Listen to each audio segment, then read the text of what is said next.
Bismillahirrahmanirrahim. Pembahasan kita kali ini adalah tentang pembagian dari kalimat fi'il dilihat dari segi keberadaan pelakunya. Kalimat fi'il dilihat dari segi keberadaan pelakunya di sini ada dua. Ada yang disebut dengan fi'il mabni ma'lum atau juga disebut dengan fi'il mabni fa'il. Ada yang disebut dengan fi'il mabni majhul atau juga disebut dengan fi'il mabni maf'ul. Maklum artinya diketahui, sementara majhul artinya tidak diketahui atau tidak disebutkan. Fi'il mabni maklum adalah kalimat fi'il yang pelakunya diketahui atau disebutkan. Sementara fi'il majhul atau fi'il mabni majhul adalah kalimat fi'il yang pelakunya tidak diketahui atau tidak disebutkan. Kita ambil contoh seperti lafaz nasoro Ahmad. Nasoro Ahmad, telah menolong siapa Ahmad, atau Ahmad telah menolong. Lafaz nasoro ini adalah kalimat fi'il yang masuk dalam kategori mabni maklum karena di sini pelakunya diketahui atau disebutkan. Beda halnya dengan lafaz nusiro Ahmad. Nusiro Ahmad, Ahmad ditolong, atau nusiro ditolong Ahmad, siapa Ahmad. Dalam susunan di sini, pelaku dari pekerjaan nusiro itu tidak disebutkan. Hanya menyebutkan orang yang ditolong. Siapa yang menolong tidak disebutkan. Nusiro ditolong Ahmad, siapa Ahmad. Maka lafaz nusiro adalah merupakan kalimat fi'il yang masuk dalam kategori majhul. Atau bisa dikatakan fi'il mabni majhul. Fi'il yang pelakunya tidak disebutkan atau tidak diketahui. Lalu pertanyaannya, kenapa dalam hal ini pelaku tidak disebutkan atau tidak diketahui? Tentu di sana terdapat hal-hal yang menyebabkan mengapa pelaku daripada fi'il tersebut tidak disebutkan. Sebab-sebab pelaku dibuang atau tidak disebutkan. Di sini bisa jadi yang pertama karena memang pelaku sudah diketahui secara umum. Jadi secara umum pelaku sudah diketahui sekalipun pelaku itu tidak disebutkan. Kita ambil contoh seperti lafaz khuliqal insan dha'ifa. Khuliqa diciptakan, al-insanu siapa manusia, dha'ifan dalam keadaan lemah. Dalam susunan ini pelaku dari penciptaan manusia ini tidak disebutkan. Akan tetapi sekalipun pelakunya tidak disebutkan, secara umum orang sudah mengetahui bahwa pelaku itu adalah Allah. Tidak ada yang menciptakan manusia selain Allah. Maka dalam hal ini pelaku atau fa'il tidak perlu disebutkan kembali. Jadi khuliqal insanu dha'ifa, manusia diciptakan dalam keadaan lemah. Siapa pelakunya? Semua orang sudah mengetahui bahwa pelakunya adalah Allah Ta'ala. Ini adalah penyebab yang pertama. Kemudian yang kedua, bisa jadi tidak mungkin untuk menentukan pelakunya. Jadi tidak mungkin untuk menentukan.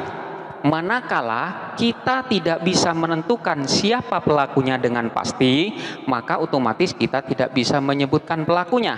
Maka di dalam susunan kalimat lebih tepat kita menggunakan fi'il mabni majhul daripada fi'il mabni maklum. Kita ambil contoh seperti lafaz suriqa al-baitu. Suriqo dicuri, al-baitu apa rumah. Dalam susunan ini fiilnya menggunakan fiil mabni majhul, dan ini adalah susunan yang tepat karena pelaku daripada pencurian di sini tidak diketahui secara pasti. Jadi kita tidak bisa menentukan siapa pencurinya. Bisa si A, bisa si B, C dan lain sebagainya. Jadi fiil yang tepat digunakan di dalam susunan ini adalah fiil mabni majhul. Suriqal baitu, rumah itu dicuri. Yang mencuri tidak diketahui. Kemudian penyebab yang ketiga adalah memang bermaksud untuk menyembunyikan.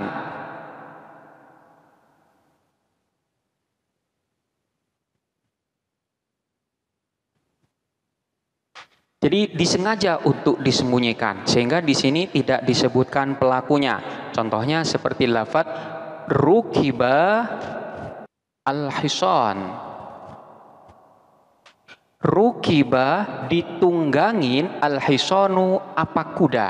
Di sini sebenarnya kita mengetahui siapa yang menunggangin, akan tetapi karena memang kita bermaksud untuk merahasiakan siapa penunggangnya, maka kita tidak perlu menyebutkannya. Sehingga fiil yang kita gunakan adalah menggunakan fiil mabni majhul. Rukiba al-hisan, rukiba ditunggangi al-hisanu apa kuda. Ini adalah penyebab yang ketiga. Kemudian penyebab yang keempat adalah karena memang kita merasa ketakutan apabila kita menyebutkan pelakunya. Jadi di sini karena takut. Contohnya seperti lafaz doroba Ahmad Bakron. Doroba memukul Ahmad, siapa Ahmad, Bakron kepada Bakar. Dalam susunan ini pelakunya diketahui yaitu Ahmad. Akan tetapi karena memang kita takut terhadap ancaman Ahmad atau keganasan atau keburukan daripada Ahmad yang akan menimpa pada kita, maka kita tidak menyembuhkan pelakunya karena rasa takut. Sehingga susunannya menjadi duriba Bakrun. Duriba dipukul, Bakrun siapa Bakar. Siapa yang memukul kita tidak menyebutkan Ahmad, sehingga di sini pelakunya tidak diketahui. Ini adalah penyebab yang keempat. Kemudian penyebab yang kelima bisa jadi karena kita masih curiga. Curiga adalah sesuatu yang bisa iya, bisa tidak. Jadi ketika kita hanya merasa curiga dan tidak bisa memastikan apakah dia yang benar melakukannya, maka kita tidak perlu menyebutkan siapa pelakunya. Contohnya seperti lafaz buriba Ahmad. Buriba dipukul Ahmad, siapa Ahmad. Dalam susunan ini pelakunya tidak disebutkan karena mungkin kita mencurigai terhadap seseorang sebagai pelaku, tetapi kecurigaan kita itu masih belum bisa dipastikan. Bisa jadi kecurigaan kita itu benar atau bisa jadi kecurigaan kita itu salah. Sehingga karena memang masih belum pasti siapa pelakunya, kita tidak perlu menyebutkannya. Dalam hal ini fiilnya kita menggunakan fiil mabni majhul. Duriba Ahmad, Ahmad dipukul. Siapa yang memukul tidak disebutkan. Dan penyebab yang keenam barangkali karena memang kita memuliakan pelakunya. Ketika kita menyebutkan siapa pelaku sebenarnya, maka hal tersebut akan menurunkan kemuliaan atau derajat daripada si pelaku. Sehingga kita dengan sengaja menyembunyikan identitas dari pelaku dengan tidak menyebutkannya. Contohnya seperti lafaz umila amalul munkar.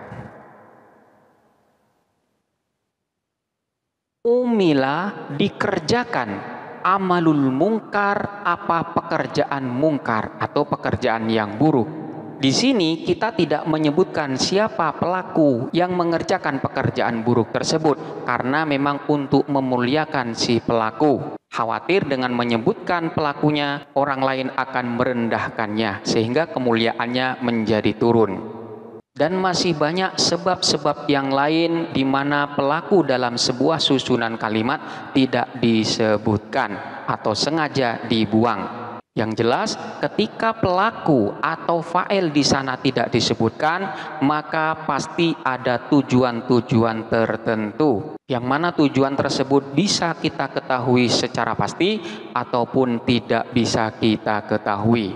Demikianlah penjelasan pada saat ini. Silakan untuk dipelajarin dengan seksama dan sampai jumpa pada penjelasan selanjutnya.